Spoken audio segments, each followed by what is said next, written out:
আসসালামু আলাইকুম, সবাই কেমন আছেন? তো আজকে আমি মিষ্টি কুমড়া ভাজি করব। তো মিষ্টি কুমড়াটা আমি কীভাবে ভাজি করি আপনাদেরকে আজকে দেখাবো। তো এরকম করে মোটা করে আমি কাটি নিচ্ছি। তো আমি প্রথমে কাটি ধুয়ে লবণ দিয়ে 1 ঘন্টার মতো এখানে রেখে দিচ্ছি। তো এখন আমি কি দিই দেখেন। আমি এখানে আদা রসুন দিয়ে দিতেছি, বেশি দিতেছি না, 4 চামচ করি, 2 চামচ দিলাম। আর এখানে আমি কর্নফ্লাওয়ার আর আটা ময়দা যাই থাকে দিয়ে দিবেন। কর্নফ্লাওয়ার দিয়ে দিতেছি 2 চামচ দিয়ে, এখন আমি আটা ময়দা যাই থাকে বাসায় দিয়ে দিবেন। টেবিল চামচে 1 চামচ দিয়ে দিবেন, দিয়ে ভালো করে মিশিয়ে নেবেন। তো এখন আমি ভালো করে মিশিয়ে নিতেছি। তারপর এটা গরম বসা দিচ্ছি, এখনও তেল দিই নেই, যেহেতু ফ্রাই প্যানটা ভালো করে গরম হলে তো আর কুমড়াটা ভেঙে যাবে না। তো এখানে আমি হলুদ আর একটা ডিম দিয়ে দিলাম। তো এখন ভালো করে আবার মেখে নিতেছি। তো এখন আমি ফ্রাই প্যানের তেলটা দিয়ে দিতেছি।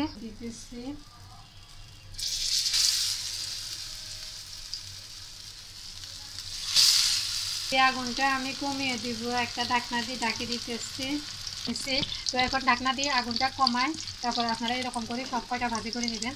তো ভাজি করা হওয়ার পরে আমি আপনাদেরকে দেখা দিব আবার আমি কি করতেছি। তো দেখেন আমি প্রথমে যে কয়টা দিচ্ছি ওই কয়টা নামিয়ে ফেলছি। এরকম নরম হয়েছে, একটা শলা দিয়ে দেখবেন যে নরম হয়েছে কিনা। এই যে দেখেন নরম হয়ে গেছে, শলা ভিতরে ঢুকে যেতেছে। কুমড়াটা এমনি নরম, তার জন্য বেশিক্ষণ লাগবে না। তো একটা ঢাকনা দিয়ে ঢাকিয়ে দিলে আরও নরম হয়ে যাব। তো এখন আমি আরও বাকি যে কয়টা আছে ওই কয়টা দিয়ে দিলাম। এরকম করে আমি সব কটা নামিয়ে ফেলবো। আর যদি আপনারা আরেকটু কালার চান তাহলে করতে পারেন।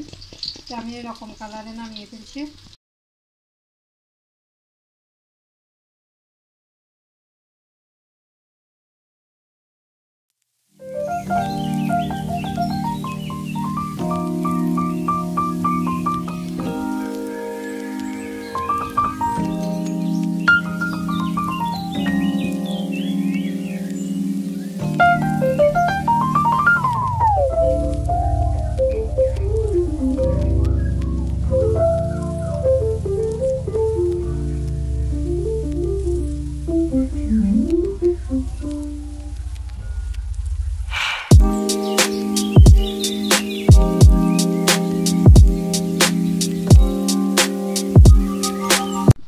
তো তৈরি হয়ে গেল আমার মিষ্টি কুমড়া ভাজি।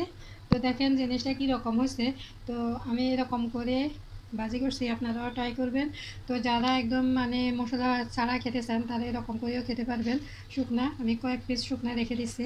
তো যার যেরকম খেতে ইচ্ছে করে সে এরকমভাবে খাবে। তো আজকে এখানে শেষ করলাম। আল্লাহ হাফেজ।